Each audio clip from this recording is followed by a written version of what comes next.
Mom chose my toxic stepsister over me and kicked me out, but years later, I'm engaged and his company dropped her husband's contract as a client, and now she's blaming me. I'm a 26-year-old woman engaged to my fiancé, Jeff, who's also 26. We met on a dating app 4 years ago and have been together ever since. Jeff is my soulmate, the one person who has never disappointed me. My life hasn't been easy. My parents split up when I was only 2 years old, and my dad never really bothered with me afterward. While he did pay child support, he never showed much interest in being a part of my life. My mom, who's 48, wasn't exactly a great mom either. She was more focused on her own interests than on raising me. I basically grew up with nannies and babysitters. When I got older, I realized my mom was more into her social life than being a parent. She was a freelance artist and made enough money, thanks to child support, to not worry about me much. Honestly, I think if it wasn't for the money, she would have kicked me out long ago. She never seemed attached to me and mostly just waited for me to grow up and leave her alone. When I was about 13, my mom started dating Matt, who was 50. He had a daughter my age named Jess. When they first came over, my mom stressed how important it was for me to behave well. It struck me because she'd never cared about that with my previous boyfriends. Normally, she'd just let me know guests were coming, and I'd hide in my room until they left. But this time, I sensed my mom was serious about this guy, Matt. Otherwise, she wouldn't have bothered about my behavior. It made me realize she wouldn't have even noticed me if she wasn't into him. When I first met Matt and Jess, they seemed nice, and the introduction went smoothly. Little did I know what was coming next. Matt started coming over more often, and it felt like they were practically moving in together. It didn't bother me much as long as they left me alone. I was fine with it. They became a regular presence, with Jess visiting occasionally as she split her time between her mom's and our place. At first, they either treated me okay or just ignored me, which suited me fine since I wasn't too fond of any of them. I didn't care much about my mom, so caring about people connected to her was hard. All I wanted was some peace and quiet, which I had for a while. Then they decided to move in together permanently. I wouldn't have minded, but my mom said I had to share my room with my stepsister now. I refused. That room was mine, always had been, and it was the only place I felt at peace. In that house, I had my own little corner, and I wasn't about to give up my freedom by sharing my room with someone I barely knew. When I told my mom I wasn't going to share, we had a huge argument. She threatened to kick me out if I didn't obey. I was only 14, but I knew my rights. I felt like I had to stand my ground because my mom wasn't exactly trustworthy. Plus, it just made sense. I knew she couldn't kick me out until I was an adult without getting in trouble. So I called her bluff and told her she couldn't do it. She was frustrated but had to give in and let me keep my room. Instead, she decided to transform the basement into Jess's room. It wasn't as nice as mine, but my mom worked hard to make it comfortable. When she was finished, it looked just as good as any other room in the house. So I didn't see why it was such a big deal. But that's when Jess started disliking me, and I think it had something to do with my mom announcing to everyone during the house tour that Jess had to live in the basement because I wasn't willing to share my room. I couldn't understand why she'd make such a public announcement. I still can't figure out why she did it. Maybe she wanted to make me feel guilty by announcing it in front of Jess. But it just made me uncomfortable. Or perhaps she enjoys drama and wanted Jess to know I refused to share my room, which caused tension between us because Jess didn't seem like the type to let things slide. My mom's prediction was right. Jess didn't let it go, and from that day on, she treated me like the enemy. Even though she spent half the month with her mom, the days she was with us were unbearable. She was constantly mean to me and made hurtful remarks right to my face. Let me paint a picture of the things she would say. Once, she suggested that my dad left my mom because of me, and then she laughed as if it were a joke. She'd also poke fun at my looks, especially because I was a bit chubby back then. At school, she had a group of mean girls, and she never missed a chance to join in on bullying me with them. Before, she and her friends would just ignore me, and I preferred that. We were never friends, but that was better than being enemies. What hurt the most was that I hadn't even done anything to her. She was just upset that I didn't want to share my room with her. It seemed like such a silly reason for her to hate me so much and make my life miserable. My room was my sanctuary, especially with a mom like mine. Who could blame me for wanting my own space? Besides, if any of them had bothered to get to know me, I might have considered sharing. But she was a stranger, and I wasn't comfortable sacrificing my privacy for her. I never complained to my mom or Matt because they knew and didn't care.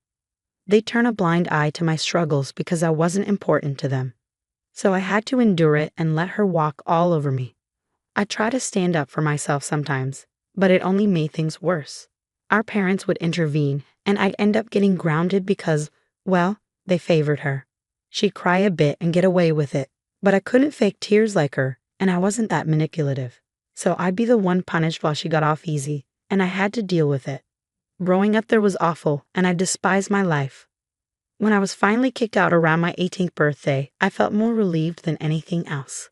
I had endured my family's chaos for years, and it only got worse over time. Jess remained a nightmare to deal with, and our parents blindly supported her, no matter what.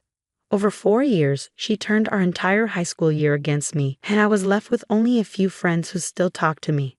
Everyone else despised me just because she did, and that was reason enough. It took a toll on my mental health, and I struggled in every aspect. I gained a lot of weight from binge eating, which worsened my appearance. I was overweight, battling acne, and my hair was a mess. On top of that, my grades were suffering, so not only did I look bad, but I also seemed unintelligent to everyone else. I had nothing going for me and hit rock bottom. Home life wasn't any better with Jess and my parents. My mom became increasingly unbearable, constantly comparing me to Jess, despite knowing she made my life worse. Things were bad before my mom married Matt and they moved in together, but they weren't this bad. It was disheartening that my mother didn't care about me before, but after she married Matt, things went from bad to worse. She went from being indifferent to actively making me feel terrible about myself. It felt like I was living with mean girls at home too. It was clear to me that Jess was the daughter my mother truly wanted, and I was just dealt the wrong cards. Both of them wished I'd disappear, and honestly, I wanted the same thing. My mother and Jess despised me, and Matt didn't care. With no other family besides my mother and no contact with my grandparents, I had nowhere to turn. I didn't feel right asking friends for help, so I toughed it out at home to at least have a roof over my head and food until I turned 18. But then, a couple of weeks before my birthday, something happened, and I was kicked out that same day. It was a weekend etched in my memory like it happened yesterday, one of the most traumatic and stressful days of my life. We had recently graduated, and Jess had started hanging out with a new, older crowd. She befriended someone whose brother, in his last year of college, became her boyfriend. They'd socialize with his friends, who were all older than us. I was aware of their activities but didn't dare tell my parents, fearing it would backfire. So I kept quiet about Jess drinking and likely smoking weed. I had no interest in those things. I was already struggling with weight and grades. I didn't need more trouble. But that day, I must have left my room unlocked before showering. Suddenly, I heard banging on the bathroom door, and my mother was screaming at me to come out immediately. I quickly dressed and rushed out to see what was going on. When I emerged from the shower, my mother, Matt, and Jess were waiting in my room, wearing serious expressions. My mother produced a bunch of empty beer bottles from under my bed, and even more damning, a large plastic baggie filled with what looked like grams of weed. I knew it wasn't mine, and so did Jess. But my parents didn't know that. Somehow, she must have planted it while I was away and then told my mom. They began yelling at me, accusing me of being a terrible person. It wasn't just about the alcohol and drugs. My mom also criticized me for being a disappointment and for eating all the food. She called me a waste, convinced I'd never amount to anything and would just keep living with them, wasting their money.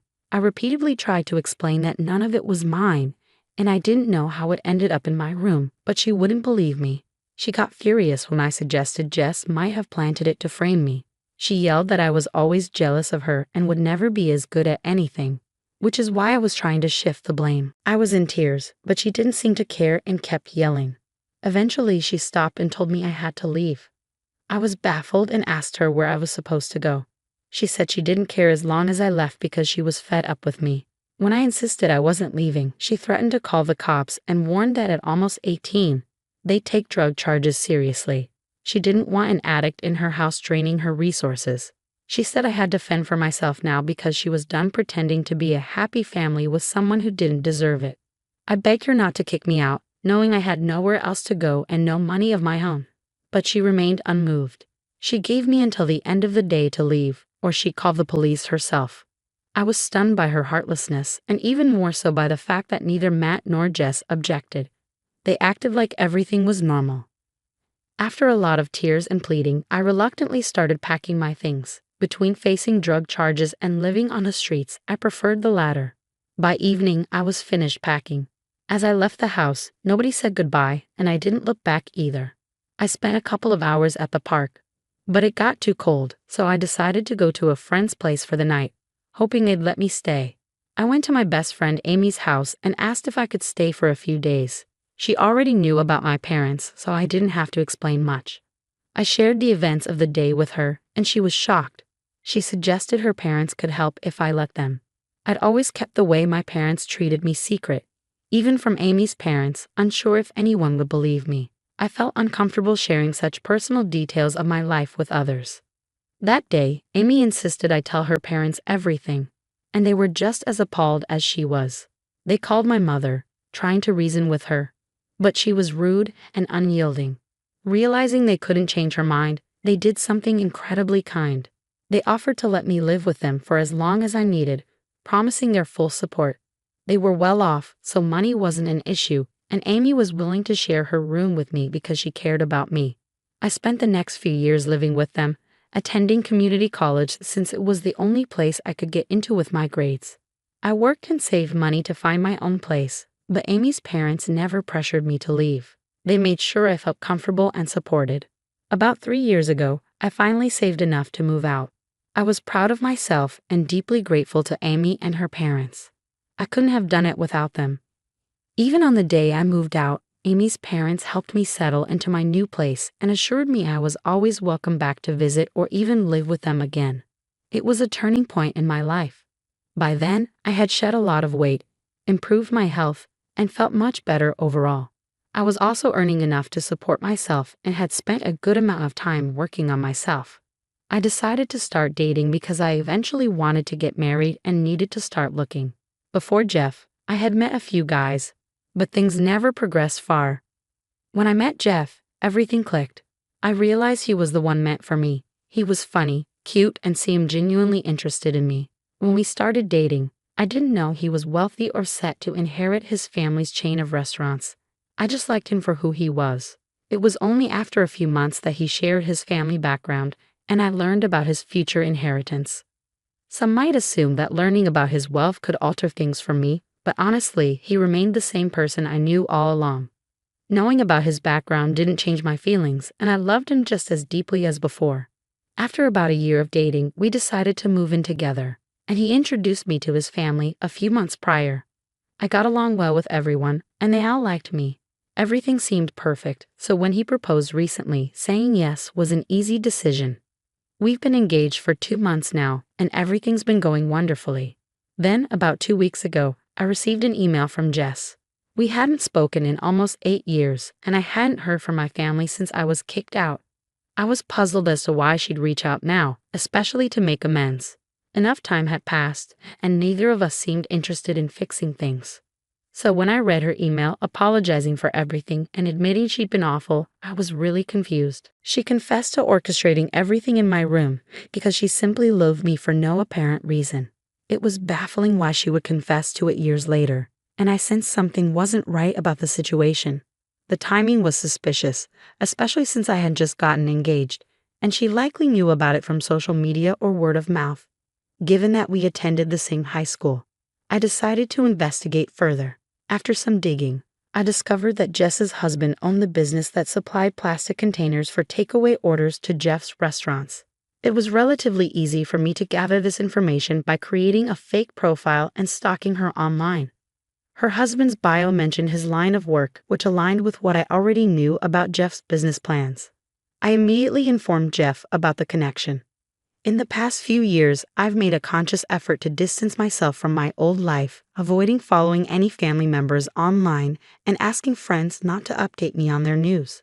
So I had no idea that Jess had gotten married until I discovered her husband's connection to our business dealings.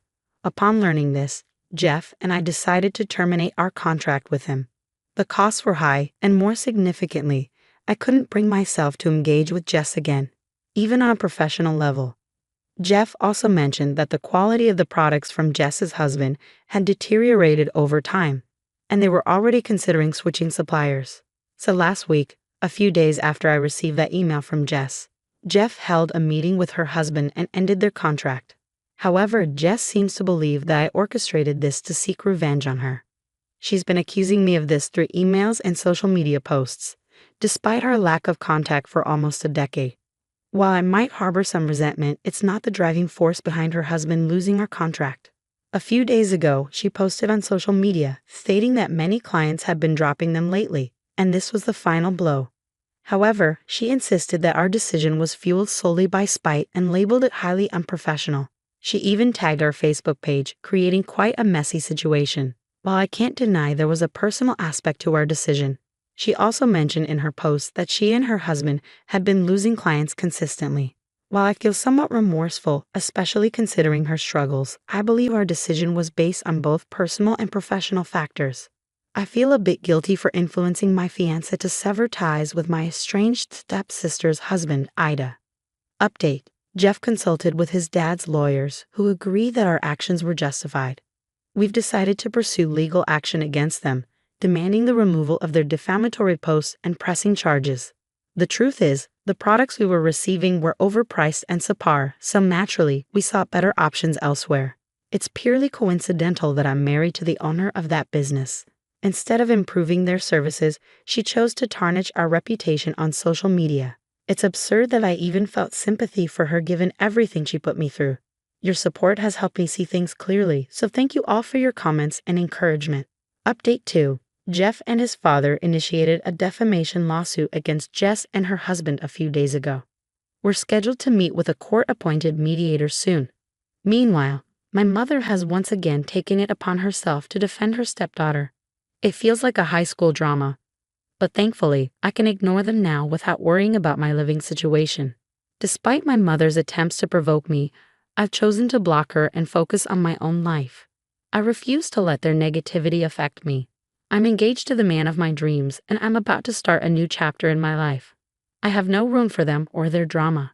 Update 3. Quick update for you all. We won the defamation lawsuit thanks to the relentless efforts of my father-in-law's lawyers. They were able to swiftly resolve the matter, holding Jess and her husband accountable for their actions. Hopefully, this will prompt them to prioritize their business and meet their clients' expectations. With the legal battle behind us, Jeff and I can now shift our focus entirely to planning our wedding. I'm beyond excited to marry Jeff, my soulmate. I've waited so long to find someone like him, and now that I have, I'm holding on tight.